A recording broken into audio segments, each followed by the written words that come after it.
Well, I was kind of looking at things, and I wanted to kind of talk about um, a little bit about property rights. And so this is something that I observed, kind of thinking about watching the ants and property rights. So I don't really have, I don't know where I'm going to go with this. It's kind of a riff, and I just kind of wanted to, kind of air this thing out a little bit and look at it because it's interesting. There's a lot of civilization in our, you know, uh, how we've gone through the last few thousand years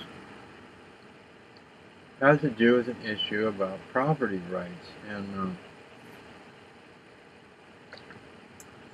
lately the ants we have these. It's an odd situation. There's little tiny ants, and they don't really, they're not much of a problem. They've been kind of in the background. They're quite small and aren't really scary or anything. They try to survive. I mean, they have their world and they get into stuff. We live out in the country, but they don't come to my place because I don't have any I don't process food here.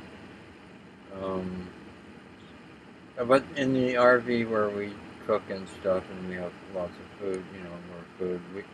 They come around. We have to be careful. We have to put the honey jar in a kind of a moat situation with water so that they can't get to the honey. And even so, they somehow manage to get, I don't know how they do it. They float across the moat. What they do, they don't float across, but, somehow they get, they're hard to keep out. We've had to seal the honey jar in different ways. But lately,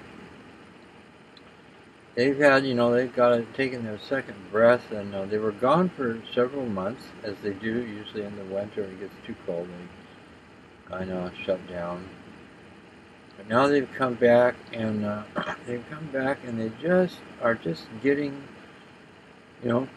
keep everything, no food. They're still anything at all. Like I have a wand on my espresso machine. It has some calcium from milk from some earlier steaming events, and they're all over that thing. If I don't remember, I stick some milk up there. Well, there's about 20, 30 ants get into the milk, and stuff like that. Now, the interesting question is, what are property rights? If I make something, let's say I'm out in the wild and I make myself a bed. Well, I don't know. I mean, I've made it for me, and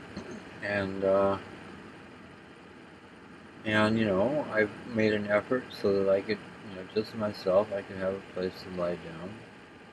And we could complicate this by saying that I made a bunch of beds for other people to lie down on too. Well, let's do that. So see, the bed that I lay down on, it's kind of my bed, isn't it? I mean, after all, I mean, that's pretty clear. We won't say that I own the bed, but I certainly, have a kind of implicit right there to it. I made it, it's mine, don't take it away from me. Make your own bed, that kind of. And you could, but suppose I make a bunch of beds for other people. Well, I said, well, it's your bed, so I, the one who made it, give you the right to it in some, or say, after you're through with it, I don't want to, have it then because I made it. It's yours. Use it. So there's no strong sense of property in a certain way there. But so you could say that the same kind of thing happens with land. A guy, and land is the big thing. That's a real issue in looking at things in life and civilization is land. So let's take the same analogy. Now, well, first of all, let me say that in a certain kind of way, in a certain kind of reality, it seems that, there is no such thing as property rights. I mean, the ants, they don't recognize, they don't know anything about property. They go and they look for what they need and they take it and they eat it and use it and whatever. And they don't, there's not having a big question about, gee, did we get into his soup? Oh, gee, that's his soup and he's going to be unhappy. They're not seeing that. They're not looking at that. That's food. It's real simple, you know. They, in order to survive, they need food. They have a drive, or whatever. I don't know if announcing what kind of consciousness, if any, they have. They probably have some. And but I don't know. I can't figure it out. So I won't go there. But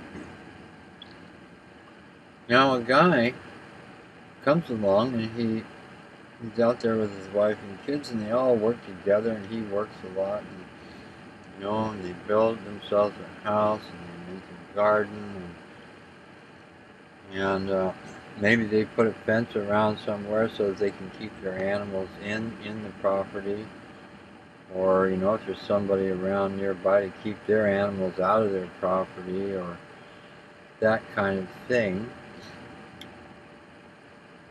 Now, do they own, is that their property then?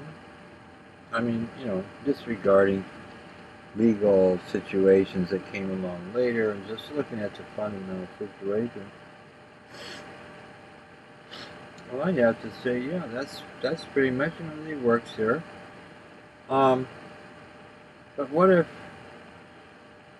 okay, so as long as there's plenty of land, you just go someplace else, but there are all kind of issues that come up about property. It's really pretty hard to figure it out, because suppose they got there first, they got really good piece of land. Well, it's a beautiful tree, just the way it is, and it sits out and looks out over the ocean and a kind of a cliff or something. It's just wonderful there. And let's say that's the only place on the ocean there. Well, what about me? I came along a month later. Does that mean I can't? I want to have that piece of property too. I want that. Well, no, they got there first, and maybe they just built a little tiny thing, or maybe they built a house already, whatever it is. So, as you can see, it's a thorny issue, and so I just look at the end and say, well, okay, so they get a piece of property, and God gives it to us. So, what are you going to do? You come down there. Well, that's their property. You just accept it, and you go and you find yourself another place. There's lots of places. And you just live with that. You live with the fact that sometimes you have the good fortune, and sometimes you don't. And just like, in real life, you kill those ants. That's okay. It's like in God's world, yeah, So there are certain hierarchies of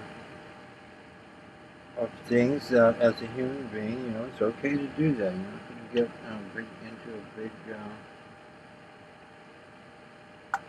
paroxysm of agony because you killed some ants. But it's better if you kind of go with God when you kill them. They going boom and killing you, kind of, well, all right, you're gonna have to go. You kind of just a feeling. You're gonna feel much better, depending on the source of your actions, where you come from. So now, let's say those people die. Well, who gets their property? Well, the first person that comes along afterwards, I would think, just happen to be lucky and be there and so on. So you can see this whole property thing is just a big hard thing to deal with. Well, after they die, let's see, I'm going to look at it from an inner point of view. After they die, it should go down to their next of kin. So there's a kind of a reality of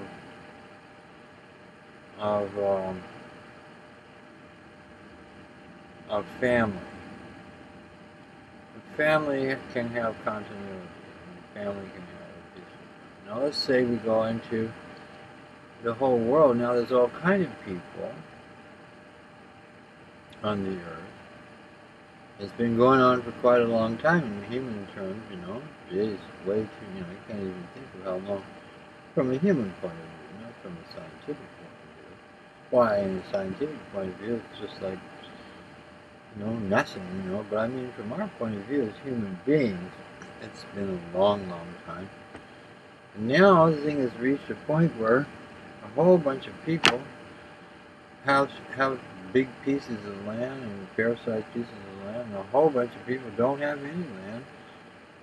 And really, if they don't have a source of money, or much of a source of money, which they usually don't, why then those people they don't get any land. So that doesn't seem fair.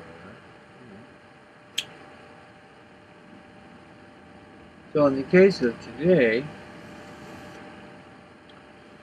when we look at it from an inner point of view, well, in the case of today, well, the thing is to apportion the land and start over.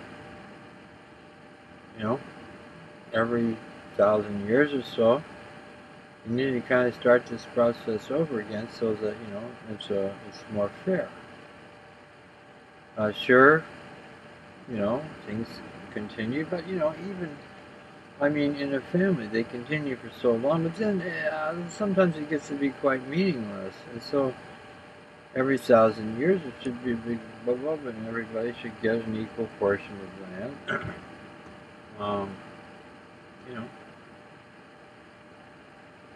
Start over. And every 1,000 years you can do the same thing again.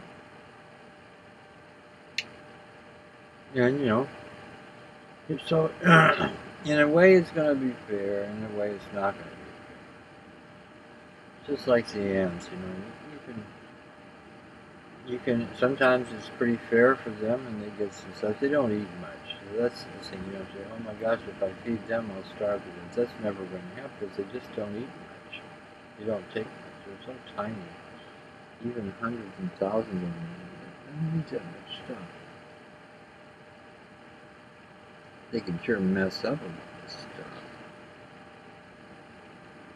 So what's my final thing about property rights? Well, you get from the inner point of view. You have a right to certain things that you've done and efforts you've made, but you don't own it. It belongs to God. So you just have to follow the guidance of God to see what rights you have at any given time.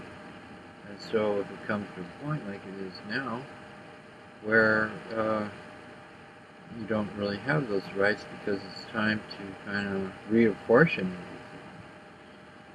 well, then you have to realize that and accept it.